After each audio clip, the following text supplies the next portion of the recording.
Mountains. According to these researchers, Neanderthals survived there until about 31,000 years ago. Now that's 9,000 years after the presumed extinction date, and further will come out on that, I'm sure. The reason fossil fuel companies are finally reckoning with climate change: can the oil and gas industry survive the climate change fallout? Well, concerns grow over the existential challenges posed by climate change. Most grapple with its own existential crisis. How should a company that generates most of its profits by serving the world's enormous appetite for oil navigate a long-term future in which shifting political and economic tides threaten to make fossil fuels obsolete? Next news break will be on the next show. From our compound, from the West Coast to the East Coast to worldwide, both on the internet and terrestrial radio, you're listening to Gary Anderson on Night Dreams Talk Radio, After Dark. And it is After Dark, and I'll tell you, it's a good night, well, for a scary story. Jack the Ripper, I have learned tonight so many things about what happened that it's outstandingly, it's changed my whole thought of, well, what Jack the Ripper was. Now, Neil, what I find interesting, the guy gets a cardboard box and a letter, and it's part of a human kidney in it. That tells me that whoever did do it had access to either, dead bodies or created a dead body. And I tell you, what happened at that point? What happened at that point? You have to remember that poor Kathy Eddowes, who was found in Mitre Square, had one of her kidneys removed and taken away by Jack the Ripper.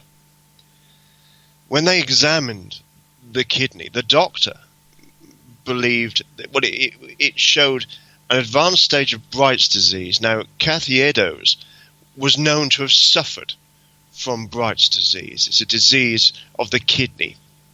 It's also that the renal artery apparently has about 3 inches, and there was 2 inches still on this half a kidney and 1 inch left in the body. So the length tallied up. Now, that it was intriguing that the Dr. Openshaw of the Royal London Hospital, he went further. And he said it was the kidney of a woman. You cannot sex a kidney. But he said it was.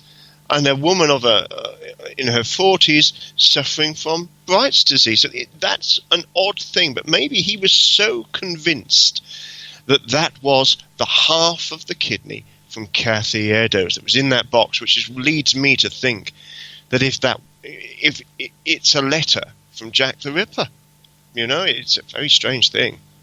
Yeah, it is, actually. It's like a confession to, what he's been doing. Yes, or maybe to say, this is it, come and get me. Catch me when you can. Yeah. Unfortunately, back then, the technology was, how can I say it? The odds are catching somebody, unless somebody actually saw him do it, wouldn't it have been almost impossible? Evidently, because he never got caught. It's really difficult in those days. You may have been hear the phrase, you've been caught red-handed. Well, that comes from the fact that you'd more or less have to be found over a body with your hands red with the blood, holding the murder weapon in your hand to secure a pretty good conviction against you. Of course, there were other cases where there was compelling evidence in letters, perhaps a confession, a whole host of witnesses could put a person there. But you've got to remember that in those days, fingerprints were known, but there was no big file of fingerprints. You can't fingerprint and try and find Jack the Ripper in 1888. There's no DNA. Forensics are limited. A number of the bodies were put into what they called shells. Now, a shell is what the police would use. It's a sort of wheeled, they used to call it a litter, like a glorified wheelbarrow almost, with a shell of a sort of coffin-looking thing with a pull-over hood over the top. And the body would be put into that and wheeled through the streets to the nearest mortuary. And apparently the children in those days used to follow the bodies that were carted to the mortuary by following the drips of blood that fell out the bottom of the wheeled litter. Oh, wow. It was a very different world. It sounds like it. I mean, what would they do at that time frame if they did catch a murderer? Would they go to prison for the rest of their life, or were they executed? And if they were executed at that time frame, how were they executed? At that period of time, if you are convicted of a murder, they did consider the mental culpability of the murderer. So it could be that if they found that they were mentally unstable, they would be placed into what was then called a lunatic asylum or a mental asylum for the rest of their days, or they would be detained at what they called Her Majesty's pleasure, until Her Majesty's pleasure be known. In the main, though, if you are convicted of first-degree murder, the judge would don a small black cap. In Great Britain, a judge wears a small, it's almost like a little periwig, and the black cap would be placed on the top, and he would pronounce a sentence of death. Now, sometimes this would, if there was extenuating circumstances, it would be commuted to life imprisonment. But in the main, if you are convicted of first-degree murder, you would be sentenced to death, and that would be carried out. You'd be taken to a prison where executions were carried out, and you would, in the 1880s, it wouldn't be in public. It would be behind closed doors, in an execution shed or an execution chamber, with an executioner. Somebody like James Berry was Britain's well-known executioner in the 1880s. He would, you'd be the hands would be strapped to your side leather belt. You'd be taken onto the trap doors.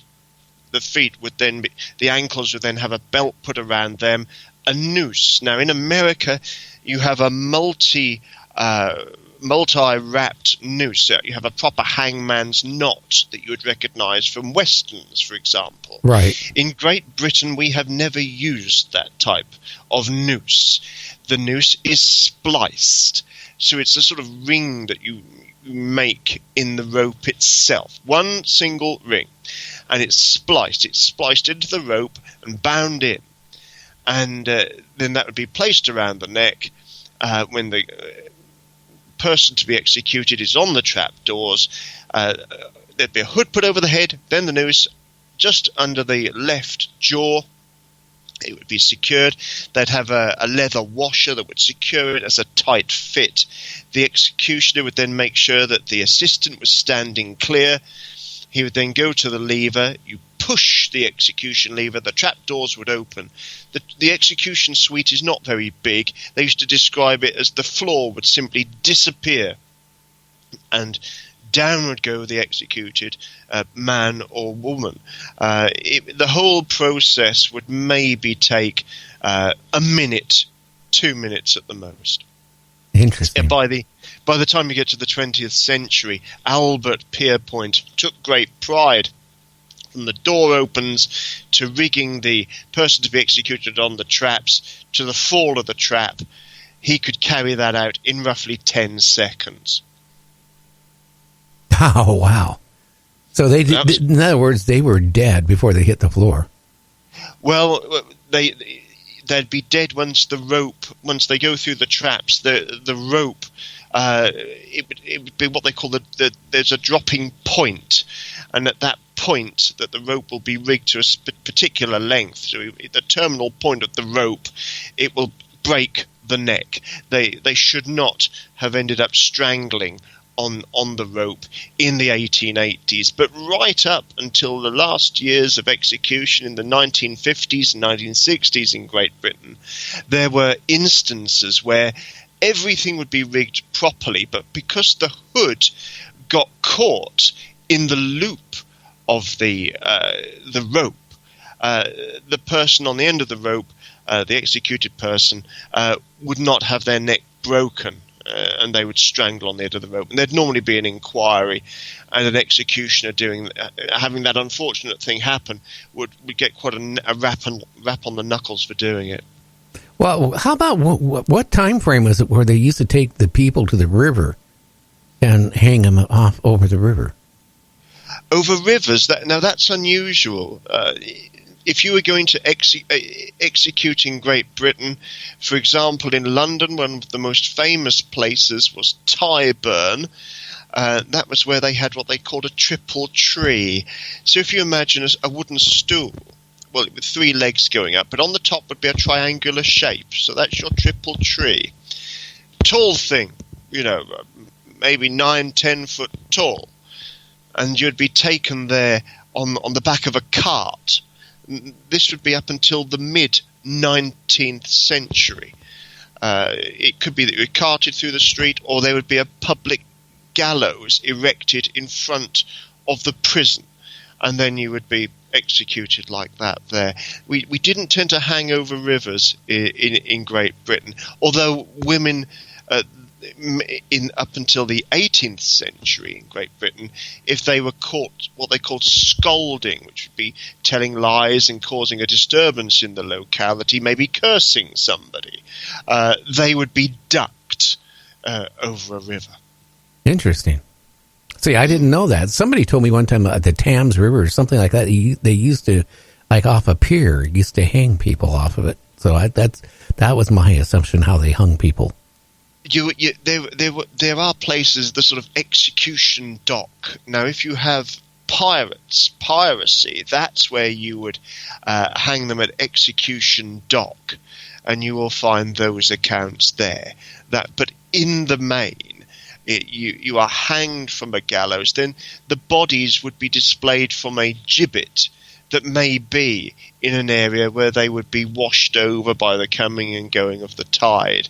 But in the main, a gibbet is designed to display the body with a metal framework around it. This is up until the early 19th century, when they described such things being displayed as, in quotes, unsightly. So that's when that was no longer carried out. Very interesting. Now, how about the rumors now that Jack the Ripper ended up in the United States? Well, my money's on that. Over my many years of research, and I'm not unique in my research. I'm joined by a growing body of people, wonderful people like Mike Hawley, Stuart P. Evans, Roger Palmer in the States there, Joe Chetcuti, all names I've got to mention. Because the pursuit of Francis Tumblety is a truly international affair. And you've got to have people working on both sides of the Atlantic to nail the story of this guy. Francis Tumblety was born in Ireland, in Dublin. He goes over to America. Ireland had a very bad time with potato famines, hard times in Ireland. Some members of Tumblety's family were already over there, and he spent a lot of his youth in New York, around the canals. The Erie Canal area was where he kind of grew up, and he had an early exposure to pornographic chapbooks. So in America, that's where he spent a lot of his youth. He worked with medical people, so he learned the skills of an abortionist. He developed this Dr. Tumblety's pimple banisher that made his fortune during the American Civil War.